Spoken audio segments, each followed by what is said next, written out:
আসসালামু আলাইকুম রহমতুল্লাহ। সম্মানিত ভিউয়ার্স, দেখছেন এই মুহূর্তে ঢাকা চট্টগ্রাম মহাসড়কে ড্রাইভিং করছেন ছোট আলমপুর বাড়ি মোহাম্মদ ইসমাইল ভাই।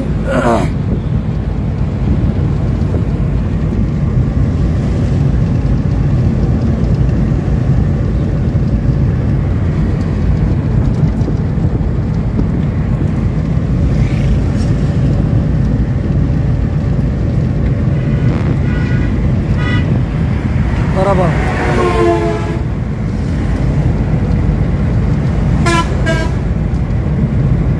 আমরা চাঙ্গিরিতে ঢুকবো। হ্যাঁ চাঙ্গিরিতে ঢুকবো। এত ডাইনে গেছেন কেন? আরো বামে থাকেন।